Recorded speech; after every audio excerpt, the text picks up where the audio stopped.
Hey everyone, Kyle once again, and welcome back to the next movie review. and I said that shortly after I got this on, I was eager to watch this because, this film was a massive hit, almost making $1 billion, and majority of the people liked it, and I was intrigued by it. I was intrigued by it, and hey, and it has a stellar cast, and the whole story behind it, and so I finally got a chance to get around to watch it. I got it and on Blu-ray and DVD, and finally get a chance to see it, And so the film I'm talking about is of Christopher Nolan's Oppenheimer. So the release in 2023 got a lot of praise from critics, lots of praise. Has a 93% Rotten Tomatoes. It's a very high rating on IMDb, and it got a lot of praise. It got an Oscar nominations. It won a couple, like for Best Actor, Cillian Murphy, Best Supporting Actor, Robert Downey Jr. But I don't think it won Best Picture though, or Director. I don't think. But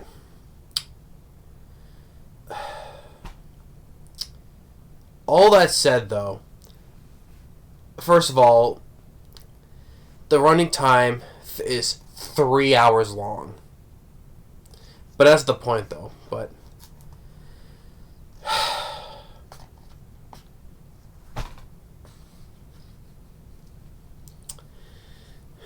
now, you see me I'm scratching my head now, right? And from the tone I'm saying now, I was so disappointed in this film. After looking forward to seeing this now, I was so disappointed in this film. One of the main reasons why I don't like the film, it is so boring. That's pretty much the main point, and that the film is so boring. It was such a bore fest.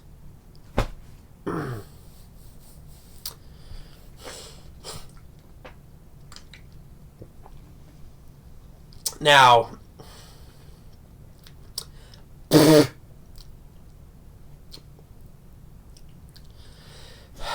Christopher Nolan, he's overall a director I like.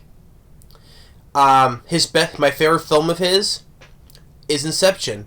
I really enjoy Inception a lot. And that's my favorite film of his. I like his early films. Was Memento with Guy Pearce. I like that film.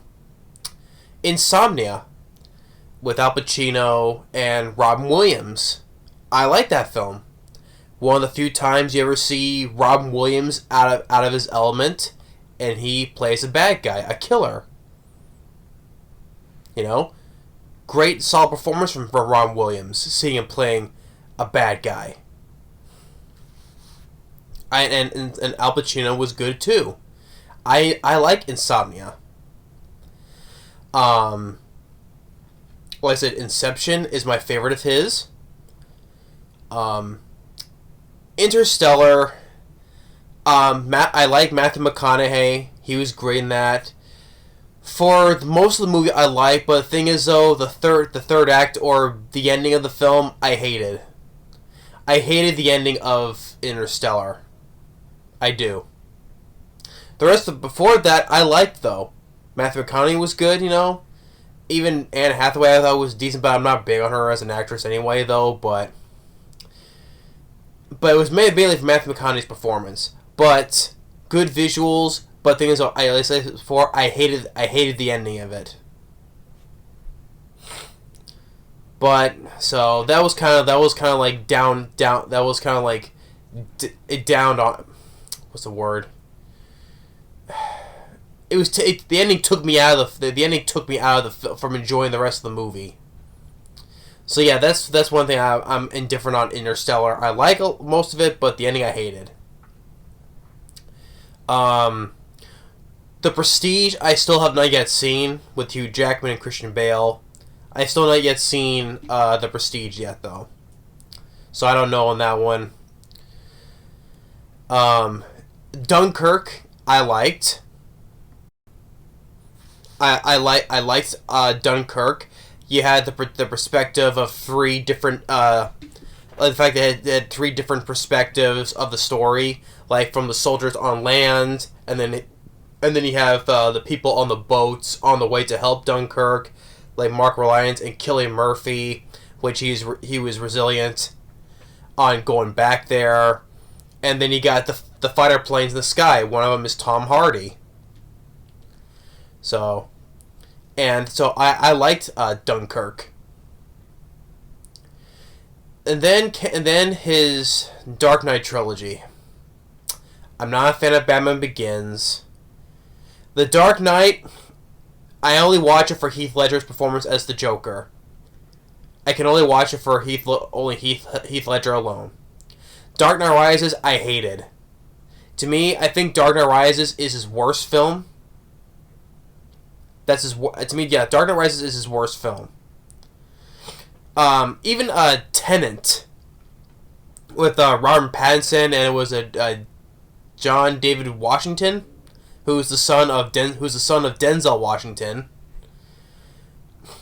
I rather put Tenet above Oppenheimer. I think overall, I think I would put this film as his second worst.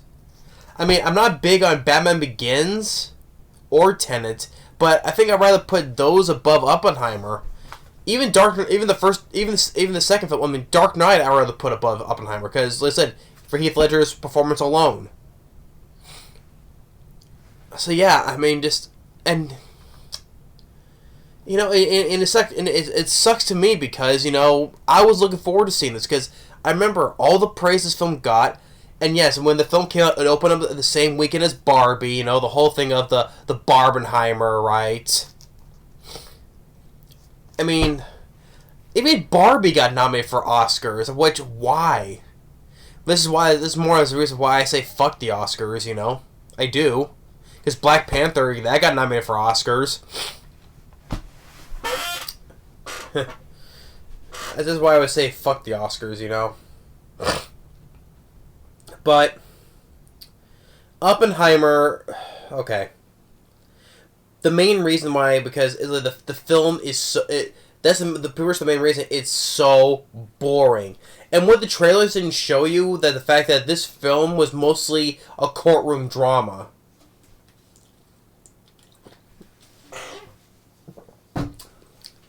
It was, they kind of misled you, thinking, because the whole building, no, the story of okay, if I want to get to this whole thing, okay.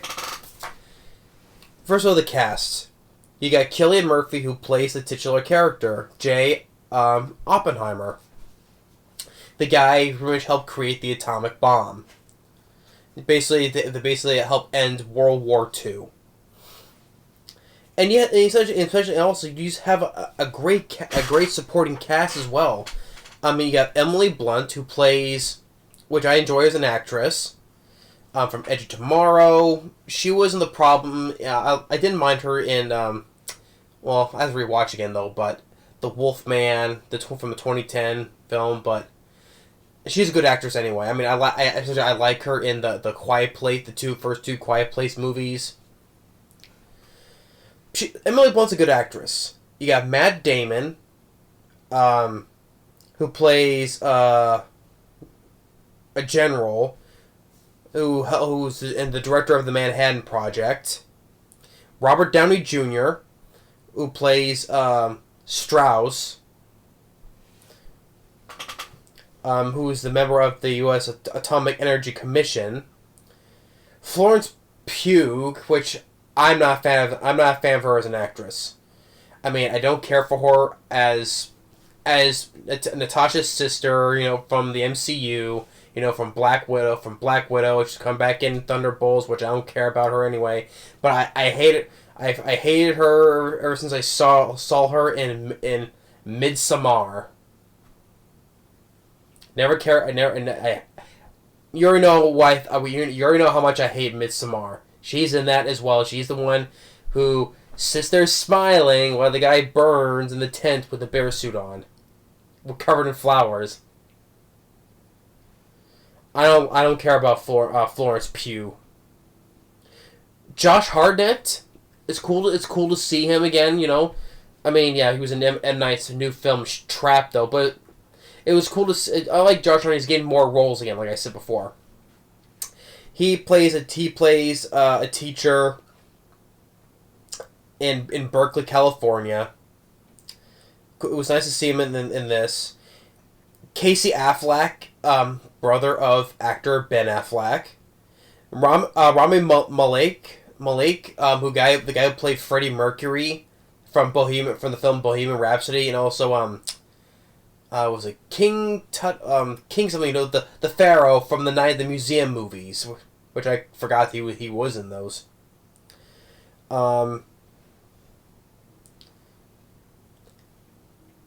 So yeah, he's in this as a physicist to create the Chicago Pile. You got director Kenneth Branagh. Director Kenneth Branagh, who directed. He played Hercule Poirot from the newer from the 2017 Midnight Express remake, then the Death on the Nile, and then the last one was it what was that last one? Fudge, I forgot. I know it. I'm pretty sure so. Someone let me know though. But I know what the film was though. But he played Poirot, Hercule Poirot in those films. But as a director, but also as a director as well. I know he directed the first Thor film, but I know he's directed other films before that. I know he was in the second Harry Potter film. He was the wizard who was the celebrity wizard, but turns out he was a phony. And you tried to use Ron's broken wand, it backfired him, making him lose his memory. That was Kenneth Branagh. He also played Loveless from Wild Wild West. Yeah, if you remember Kenneth Branagh, yeah, he played Loveless from Wild Wild West. So yeah, he's in this. You got Jason Clarke, who is his attorney during the whole one of the courtroom scenes. Tony Goldwyn from Ghost and The Last Samurai, The Last House on the Left remake, which an actor I like. Tony Goldwyn. Even some other recognizable faces like Matthew Modine from Private Joker from Full Metal Jacket or Pacific Heights, and another actor I like, Scott Grimes. I didn't even know that was him until I saw. I was like, wait a minute, that's Scott Grimes. He was the kid from the first two Critters films. Yeah, that's why I thought. Yeah, Scott Grimes from the little kid actor from the first two Critters films. I was like, holy shit, I like the first two Critter films, and he's in this, okay. And more, yeah, of course, Gary Oldman, who plays President Harry Truman. Josh Peck from Drake and Josh. I think he's the one who pushed the button to set off the bomb. Jack Quaid, son of actor Dennis Quaid. Of course, I saw him from, the new Scream. Scream 5. I know there was another one I saw him in though, but he's in this too. And let's say Gary Oldman as President Truman.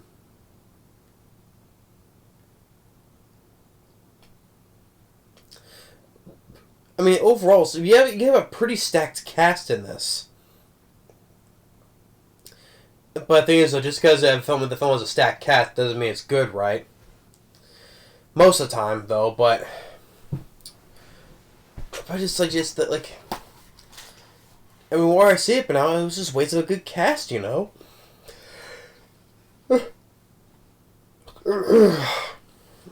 And like I said, the main thing about this film that it was so boring. Not only because it was not only it was 3 hours long, but the thing is though, most of the film was basically a political courtroom drama. That's pretty much for most of the movie it was. Now I like when it comes to courtroom films, there was A Time to Kill, also Matthew McConaughey.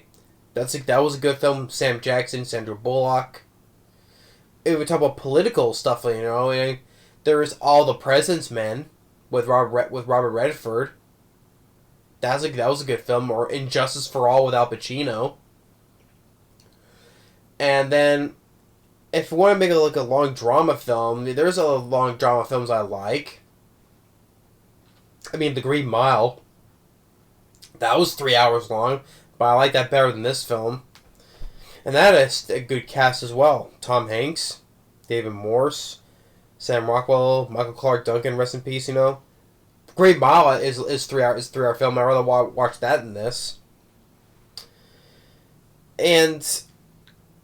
But also one of the main issues is that not only that it was so boring, but there was so much talking in this film. And on top of that, there's three different timelines of the story, right? That they just keep, it's all over the place. Like there's two courtrooms, right? But they keep on jumping back and forth to each of the courtrooms, and then on top of that, you jump into a flashback to back when Oppenheimer, back when he was in his early 20s, and he was right until his rise up until becoming the man that he is, right? So you get that flashback in the time, and then back with the courtroom, the one with Robert Downey Jr. where it's a black and white. Robert Downey Jr. There's a second courtroom scene where where it's Oppenheimer, where he's kind of on trial and where he's a little bit older, and then his fourth the scenes of them making the atomic bomb, which to me that took way too long just to get started of them making the bomb.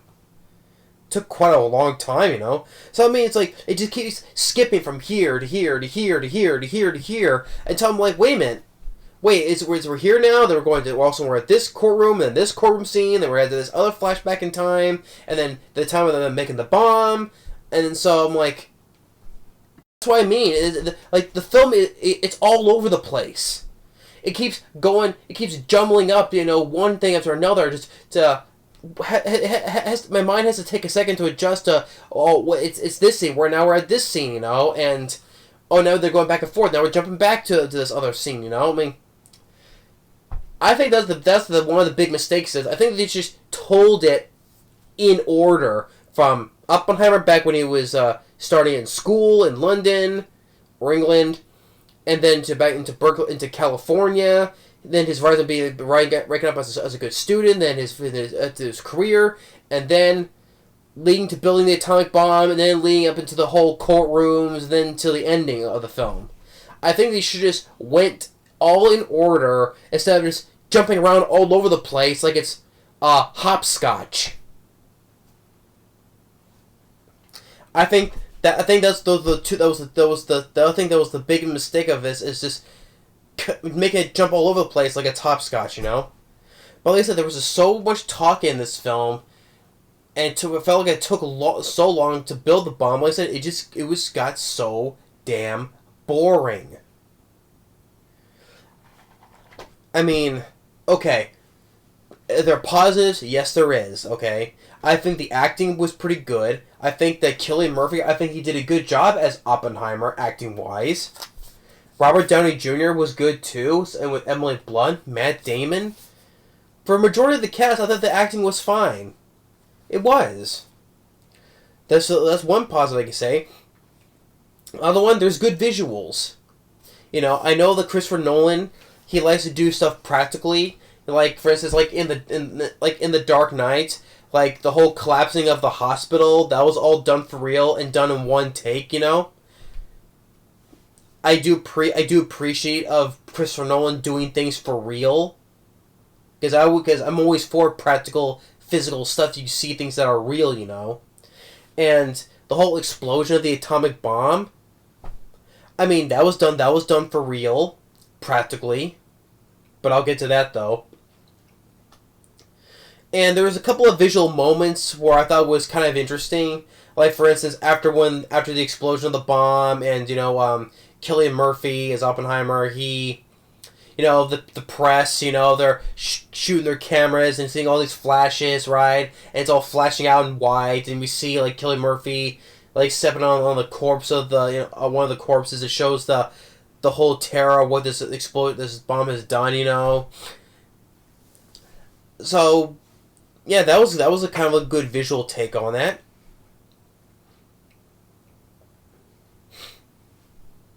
So, and that's pretty much where the positives end, if I can think of anything else. And anyone wonder why I keep looking down here, because I took notes because the film was 3 hours long, and there's some things I had to write down in case I forget, because I was too busy being bored, so I didn't want to miss anything importance. But like I said, they keep going back and forth on the trials and other parts of the story from the bomb and such. Like I said, it's just like, I think they should have just done it all in order in a straight line, basically. So that's the point. The point I was getting confused. Well, not physically though, but just the looking, just having my eyes adjusted was confusing. And I didn't find really the courtroom scenes that interesting, And even with other thing I did not. Well, I didn't think it was interesting. Another thing where I didn't think it was not interesting were the whole chemistry. I don't think there was no chemistry. I didn't see no chemistry between Cillian Murphy and Emily Blunt, since they're husband and wife. I didn't see no chemistry between them. And then we learned finally that, Oppenheimer was kind of like having this affair with this girl played by Florence Pugh, and all that stuff I did not give a shit about. I really didn't give a shit about the whole chemistry between him and Emily Blunt, or him with this other woman, I just didn't really give a shit.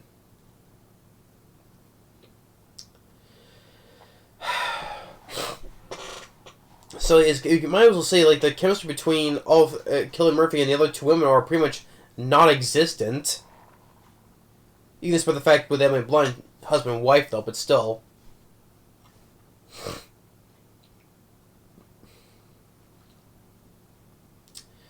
And then, which leads to eventually, Florence Pugh, she eventually suicides herself. And then we see. We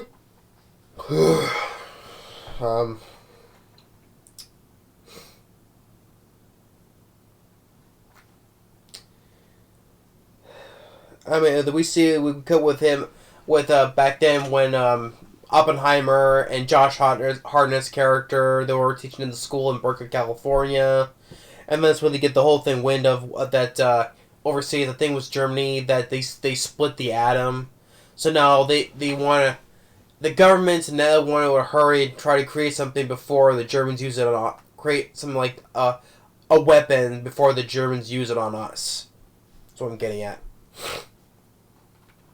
Because not only in World War II was the Germans, and then it was the Japs at the same time during World War II.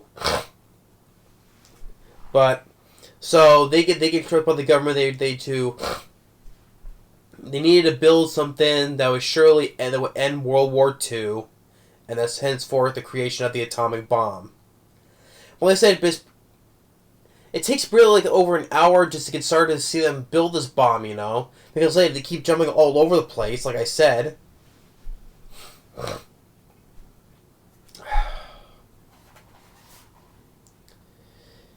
And then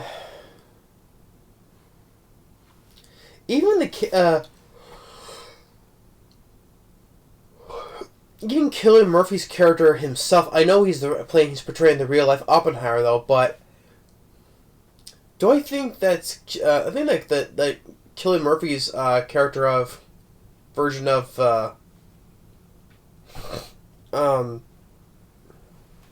Oppenheimer, his character himself, even though he's a recent real life person, but he was just a boring lead, you know. He was just a boring lead. Even and also the fact you know he kind of not only is he's boring as a character lead, but like we see like with his wife and also like I think as a kid too, like that Cillian Murphy doesn't want to show anything and hides the you know.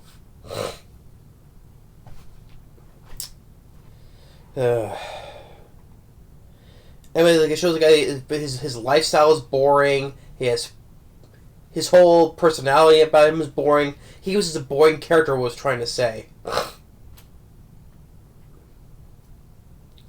But by the time they build the bomb, they test it. You know, James Remar, who another one I forgot to mention, who is also in this, also a decent actor, or.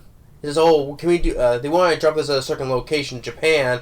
And it's like James was like, "No, can you really do it somewhere else? This is a place where I vacation with my wife, you know." And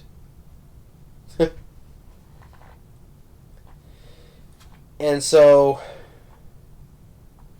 like I said, Josh Hartnett, not Josh Hartnett, but Josh Peck. I think he was the guy who pushed the button to ignite the bomb, and it explodes. And when the bomb explodes. There's nothing but silence, which that was kind of a cool thing to hear. There's nothing but silence after it explodes.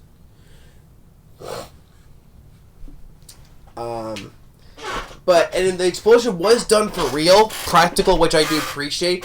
But I just thought it would be a much bigger bang than I thought it was for something that was like the atomic bomb, like it was the Hiroshima bomb, I think it was. I thought it'd be a much bigger explosion than that, you know. I guess I saw, even despite being a practical explosion, which I appreciate, but I felt like the whole explosion itself was very small. Maybe it's just me. Maybe I'm just going crazy, though. So. Maybe it's just me, though. Then afterwards, you know, then we get this whole thing of over the, we get a scene with Gary Oldman playing President Harry Truman, and he was just basically acting as a dick, you know, to Oppenheimer, you know, and then as soon as Oppenheimer leaves, Truman was like, "Hey, don't let that crybaby in here. Don't let that crybaby back in here." I'm like, if this is how Harry Truman was in real life, wow. Just basically, hey, don't let that crybaby get in here. And then as we get the whole thing on the two trials, the one with Robert Downey Jr. is on, and then the whole little bit afterwards with a little bit older Oppenheimer, where he's basically on trial. Jason Clarke and Tony Goldwyn. Yeah, Tony Goldwyn, like I said before, and Jason Clarke, he played John Connor from Terminator Genisys, who became a bad guy. I'm like, great. And then he was in the second Dawn of the Planet of the Apes, and he was also in the 2007 remake of Death Race.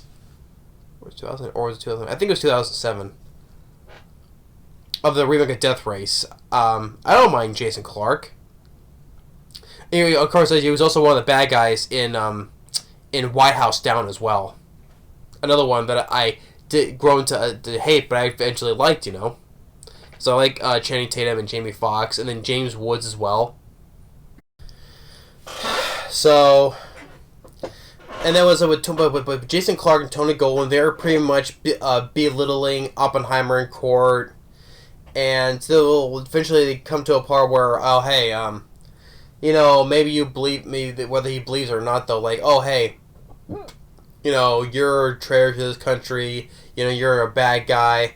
But at the same time, there are people who are like, hey, Oppenheimer, you did a good job, you know, and you have our praise and stuff like that.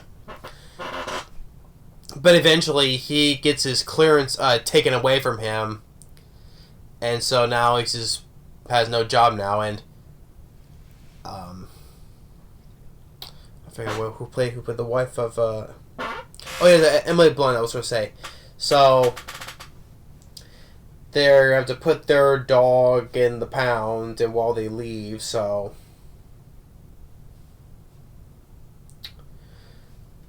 And then, but also in the court though, not only would Jason Clarke totally go and we're berating Oppenheimer, at least Matthew Modine, Private Joker, at least he's the one who pretty much who stands up for Oppenheimer.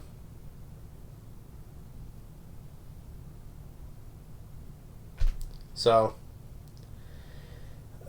and then it eventually ends with the Oppenheimer, despite the fact he got discredited, his security clearance taken away from him. But at the same time, he receives a reward from President Lyndon B. Johnson. So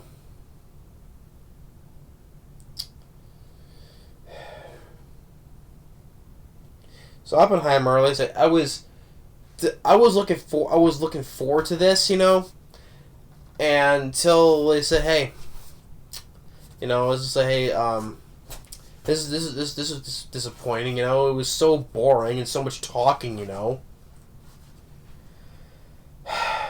I didn't think it would be that boring of a film. I didn't, but I guess the film made almost $1 billion. But what do I know? I'm pretty sure I'm just a sucker, And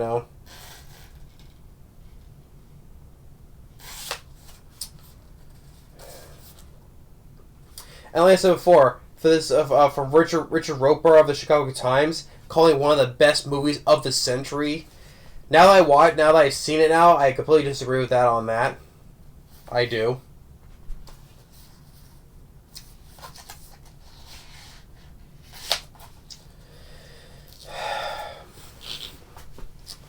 So yeah, just Oppenheimer.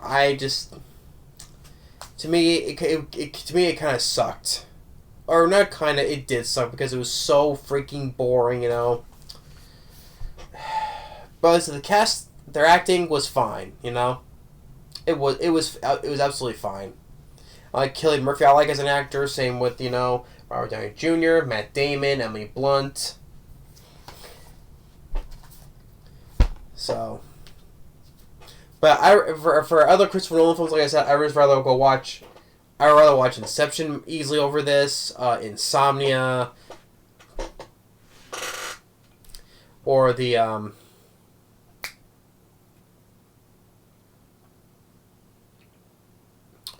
what was I forgot now. Don't you hate that? And the film was running for the runtime was 3 hours long. I don't think it didn't need to be 3 hours. Like I said, the story times are all over the place. Keeps jumping back and forth to hear this, and that, all things at a time.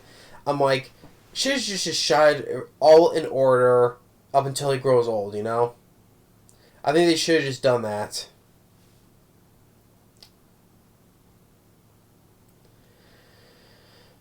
So yeah, Oppenheimer.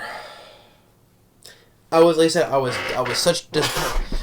so disappointed on how boring this film was, And I was looking forward to this. Now looking back now, watching it now, I'm glad I didn't watch this in the theater. Didn't get my money.